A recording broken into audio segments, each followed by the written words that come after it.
पड़ा कि हाशिम रजा साहब हम लोगों के साथ शमूलियत इख्तियार कर रहे हैं, तो पहले मैं उनको ये बता दूं कि तुम जहाँ थे वहीं वापस आ रहे हो। तुम्हारे वालिद का सियासी जो इब्तिदा है वो जनता दल से शुरू हुई थी, साथी निहाल अहमद साहब के साथ शुरू हुई।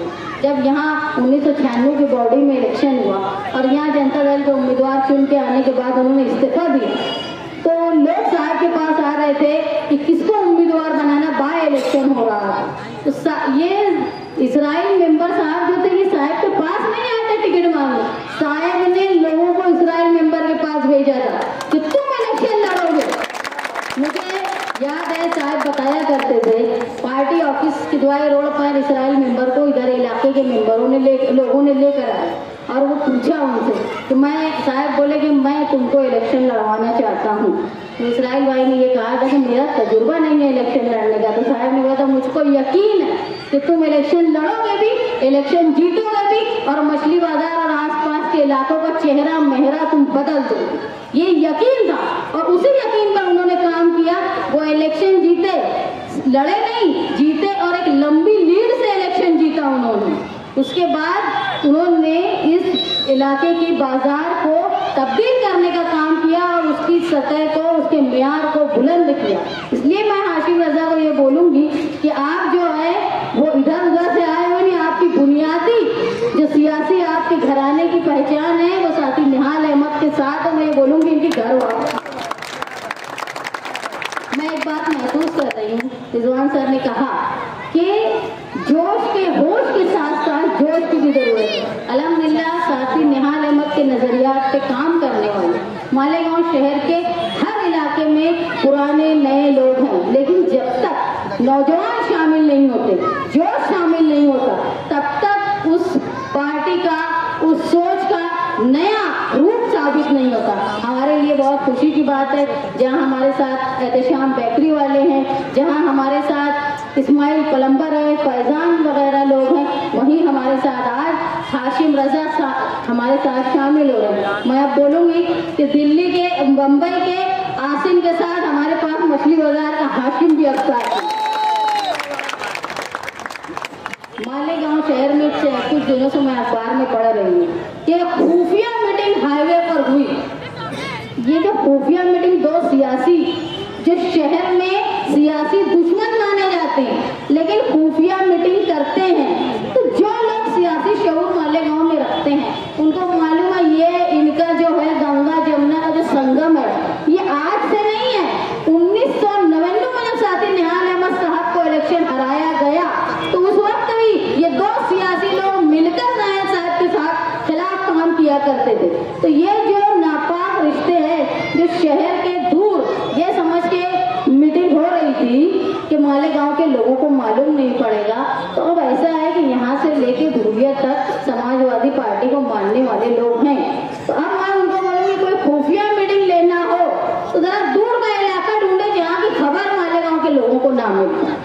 और क्या हुआ वहाँ पे, तो बावसूल जराये से मालूम पड़ा कि जहाँ कुछ लोग ये बोलकर सियासत में आते थे कि हम खानदानी सियासत के खिलाफ यहाँ हैं, वो खुद अपने नाकारा बच्चे को सियासत में लाना चाहते हैं और उसके लिए उनको चाहे दादा भूसे के पास जाना पड़े, चाहे राष्ट्रवादी वालों के पास जाना पड़े, वो कहीं भी झुककर एक नाकारा को मालेगांव में दोबारा एक नाकारा को राइज करना चाहते, जिसकी बंदरबांट भी हो गया है कि 2.5 साल तुम्हारी घर का मेयर रहेगा और 2.5 साल मेरे घर का मेयर रहेगा। तो मालेगांव शहर के लोगों को इस बात पर गौर करना होगा, जो खड़े होकर स्टेज पे एक दूसरे की बुराई करते लेकिन जहाँ ठेकेदारी का बंदरबांट रहता ये एक हो जाते, जहाँ कारपोरेशन में लड़ाई, इनकी अम्मा मेयर बनती तो वो चले जाते सपोर्ट करने के लिए। तो मालेगांव शहर को ये देखना होगा कि जो अवामी तौर पे दिखाते हैं हमारे अंदर दुश्मनी है, लेकिन ये प्राइवेट जगह पे छुप छुपा के ऐसी क्या मुलाकात करते हैं कि शहर से इनको दूर जाना पड़ता है। इसका खुलासा करना चाहिए ऐसे लोगों ने और मालेगांव शहर के लोगों ने पूछना चाहिए कि आप क्या करने गए थे, कौन सी ऐसी बात थी जो शहर से दूर जाकर करना पड़ी थी। इसको याद रखना चाहिए इलेक्शन के वक्त। मालेगांव शहर की आवाम ये भूली नहीं है कि जो ये 2-3 सालों में मालेगांव शहर ने देखा है कि जब इस सड़क से यात्रा गई, ऐसा कभी नहीं हुआ।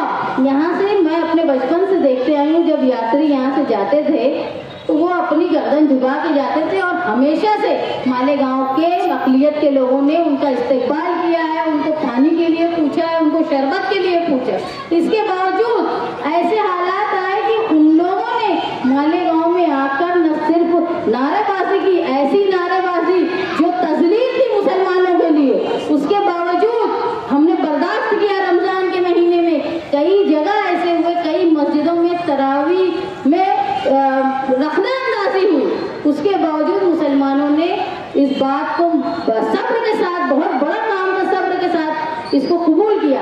लेकिन शहर के नुमाइंदे, चाहे वो आजी एमएलए हो चाहे माजी एमएलए हो, किसी की हिम्मत नहीं हुई कि रथ यात्रा, ये जो यात्रा निकालने वालों ने जिस तरह की तोड़फोड़ और पथराव किया, नारेबाजी की, उनके खिलाफ एक जुमला भी किसी ने नहीं बोला। उस वक्त भी निहाली सोच के लोग, मुस्तकीम डिग्निटी और उस वक्त की जनता दल, उन्होंने उनके खिलाफ मुकदमा दायर किया, कोर्ट में खुद पार्टी बने। अब पार्टी बनने पर जो लोगों ने इस तरह की हरकत की थी, डीजे वाले से लेके पत्थर मारने वाले तक, तकरीबन 1 महीना जेल में रहे। ये सब करने की क्या वजह थी कि आइंदा अगर इतने हौसले उनके बुलंद हो जाए कि वो पथराव करते हैं, तोड़-फोड़ करते हैं, उसके बावजूद भी हमारी तरफ से अगर कोई सख्ती नहीं हुई, कोई नाराजगी नहीं दिखी, तो हो सकता है आने वाले वक्त में जो यात्री यहाँ से जाए वो इससे ज्यादा शरपसंदी करे।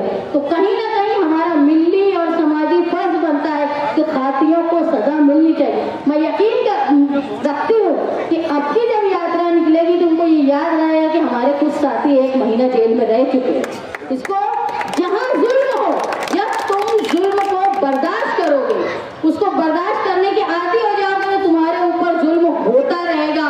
इसलिए जहाँ तुम्हारे ऊपर जुल्म हो, हमारे दस्तूरी और कानूनी हक की मजबूती के साथ उसके खिलाफ मुखालफत करना चाहिए। लेकिन हमारे शहर का अलमिया ये हो गया है कि जब अहमद रसूल का मामला आता है, उस वक्त भी आप देखो कि एहतजाज करने वालों में कौन कौन सियासी लोग थे, जो मैयत में पहुंच जाते हैं, जो शादी में निकाह पढ़ाने पहुंच जाते हैं, जो गली कूचे में कुछ हो जाता है वहां पहुंच जाते हैं। फला ने ये रोड टूट गई, यहाँ गटर का पानी आ रहा, तो वहां खड़े होकर नमाज भी पढ़ने लगते हैं। लेकिन जब अहमद रसूल का मामला आया, जब हुजूर मोहम्मद सल्लल्लाहु अलैहि वसल्लम की शान में गुस्ताखी का मामला आया, उस वक्त ये कहीं एहतजाज करते हुए नजर नहीं आ गए। क्यों?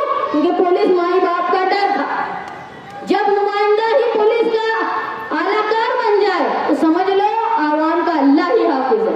अगर तुमको हमारे ऊपर होने वाले जुल्म के खिलाफ, हमारे ऊपर होने वाले एहतजाज पर जुल्म होने के खिलाफ आवाज उठाना है, तो जमहूरी हक से आवाज उठाने की काबिलियत सिर्फ निहाली सोच और समाजवादी के साथ है।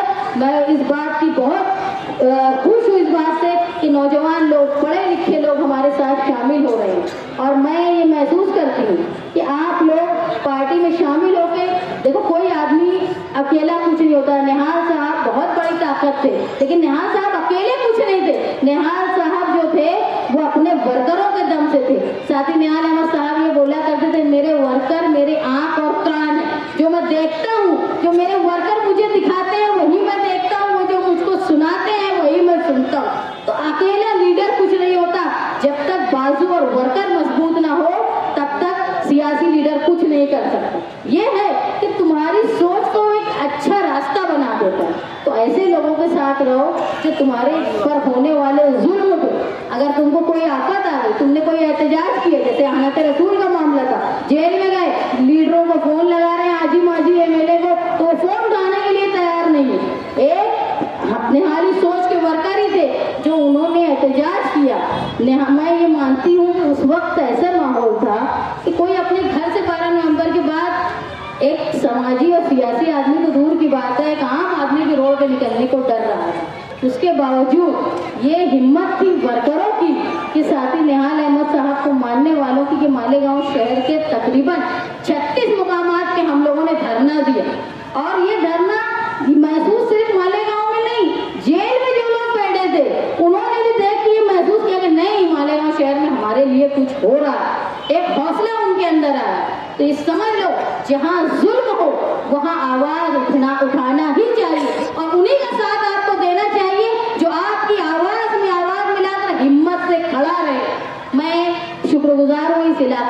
की कि जिन्होंने आज यहाँ प्रोग्राम मुनक़िद किया और उसके बाद एक नए जोश के साथ पूरी जो सोसाइटी के लोग, क्लब के लोग यहाँ आए हैं। फिर से हम एक निहाली सोच और समाजवादी सोच के साथ यहाँ एक नए नज़रियात पैदा करेंगे ताकि आने वाले कारपोरेशन